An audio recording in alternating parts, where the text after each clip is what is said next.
झापा जिले के मेघनगर के खंड के मंडल बड़ा घोषिलिया में संघ शताब्दी वर्ष के उपलक्ष्य में रविवार को विशाल एवं भव्य शोभा यात्रा के साथ हिंदू सम्मेलन हर्षोल्लास के साथ संपन्न हुआ। शोभा यात्रा में बैलगाड़ी आकर्षण का केंद्र रही तो साथ में हजारों की संख्या में माता शक्ति, पुरुष, बुजुर्ग और बच्चे अपने हाथों में भगवा ध्वज लेकर जय श्री राम के जयकारे लगाते हुए चल रहे थे। पूरा ग्रामीण क्षेत्र का वातावरण भगवामय हो गया था। शोभा यात्रा का ग्रामीणों द्वारा जगह जगह पुष्प वर्षा कर स्वागत किया गया।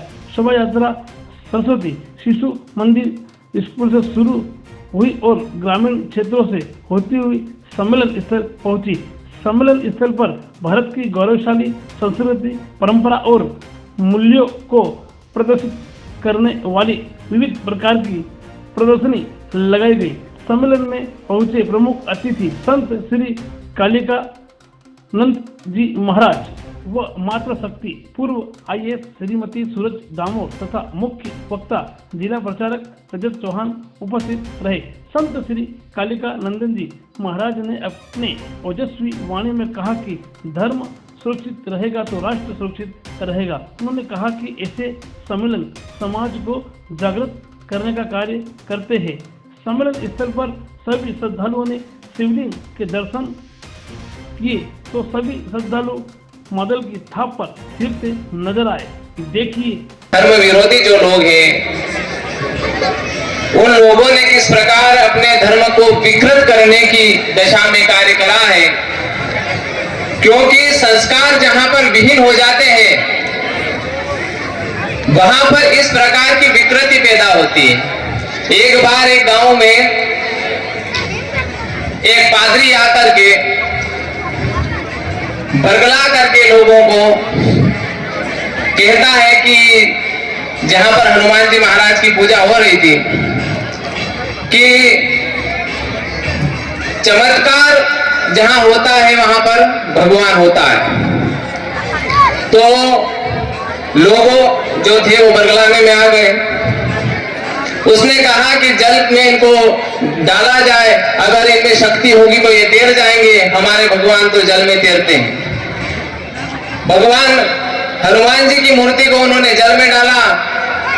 वाजिब सी बात है, पत्थर की मूर्ति है, डूबेगी। उसने लकड़ी का डंडल गले से निकाला और डाल दिया। बोलो देखो हमारा भगवान तैर रहा है। सभी लोगों ने धर्मांतरण करने के पक्ष में चले गए। इतने में सरस्वती शिशु मंदिर में पड़ा हुआ छोटा सा 7 साल का बच्चा आकर के कहता है कि हमारे इस परंपरा में है कि यहाँ पर अग्नि स्नान होता है, जल स्नान नहीं होता है। तो हम हमारी परंपराओं के अनुसार भी करके देख लेते हैं कि इसका भगवान ज्यादा शक्तिशाली है। तो बच्चे ने पत्थर की हनुमान जी की मूर्ति लेकर के अग्नि में डाली और लकड़ी के जो पादरी थे उसको भी साथ में डाल दिया। अग्नि का संपर्क पाते ही हनुमान जी की मूर्ति चमकने लगी और वो धू-धू करके जल गया। इस प्रकार अगर सद ग्रंथों का अध्ययन, सद विचारों का अध्ययन बच्चों के दिमाग में जाएगा तो हो सकता है हमारी संस्कृति सुरक्षित रहे। क्योंकि आप देखते हैं हर कुल में कुल देवी होती है। हाथ खड़ा करें जिनको कुल देवी के बारे में जानकारी होती है। आपने देखा होगा एक वृक्ष की पूजा होती है और एक पशु की पूजा होती है, जिसमें पशु की उसकी सवारी होती है। जैसे आप माँ दुर्गा को देखेंगे सिंह के ऊपर सवार है, माँ सरस्वती को देखेंगे मयूर के ऊपर सवार है, गणेश जी को देखेंगे चूहे के ऊपर सवार है, भैरव जी को देखेंगे कुछ श्वान के ऊपर सवार है। देखा है, ये इसलिए है कि हम प्रकृति की रक्षा किस प्रकार कर सके, जीव जंतुओं की रक्षा किस प्रकार कर सके, पेड़ पौधों की रक्षा किस प्रकार कर सके। इसलिए जनजाति भाई जो है, जनजाति बंधु जो है, इनको प्रकृति का संरक्षण आदि साधु भगवान वशिष्ठ जी महाराज ने दिया था। किसने दिया था?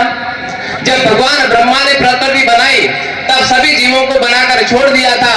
तब व्यवस्था यहाँ की बिगड़ने लगी थी, क्योंकि कोई व्यवस्था नहीं थी। शासन कौन करेगा, देवताओं की आराधना कौन करेगा, प्रकृति की रक्षा कौन करेगा। जनजाति बंधु जो है इन्होंने हमेशा से प्रकृति की रक्षा करी है, धर्म की रक्षा करी है, राष्ट्र की रक्षा करी है। 1400 साल मुगलों के शासन में रहे, 200 साल तक अंग्रेजों के शासन में रहे, फिर भी ये संस्कृति नहीं टूटी। तो कुछ ना कुछ तो इसमें विशेष होगा। ये राष्ट्र रहीम रसकान को स्वीकार कर सकता है, लेकिन औरंगजेब बाबर को स्वीकार नहीं करेगा। ये राष्ट्र कलाम को स्वीकार कर सकता है, लेकिन अफजल को स्वीकार नहीं करेगा। अगर किसी माँ की कोख में कोई अफजल, कोई औरंगजेब पनप रहा हो, तो आपका जयघोष ऐसा होना चाहिए कि उसकी कोख में ही मर जाए। भारत माता की, सनातन धर्म की, हिंदू राष्ट्र की। आज का यह कार्यक्रम हिंदू सम्मेलन संघ के 100 वर्ष की तपस्या का यह परिणाम दिख रहा है। संघ के कार्यकर्ताओं ने डॉक्टर हेडगेवार ने जो नागपुर के अंदर संघ की प्रथम शाखा प्रारंभ की थी, तब से लेकर अब तक एक ही गति, एक ही नाम और एक ही काम। और वो काम किसका? तो भगवान श्री राम के काम को लेकर ये संघ का स्वयंसेवक नित्य नियमित मैदान पर साधना करता रहा। वो काम कैसा?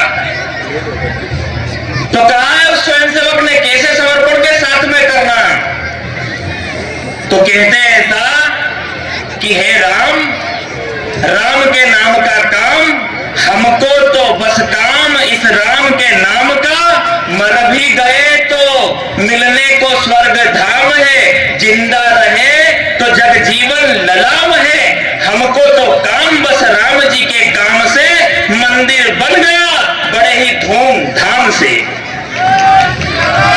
अयोध्या जी में रामलला का आगमन होना, यह देश का हर बुजुर्ग, हर बच्चा, हर माता बहन चाहती थी हो, परंतु लोग कहते थे नहीं होगा, ये स्वप्न है, तारीख नहीं बतलाओगे, मंदिर तो बनाओगे पर तारीख नहीं बतलाओगे। जब तारीख बता दी, वहां पर भव्य उद्घाटन हो रहा था, तब कह रहे थे सेना बुलाओ, इतने लोग आने वाले, सेना बुलाओ, कैसे सुरक्षा होगी? किसकी सुरक्षा की चिंता थी? वो जो कहते थे कि राम हिंदुत्व ये हमारा नहीं है।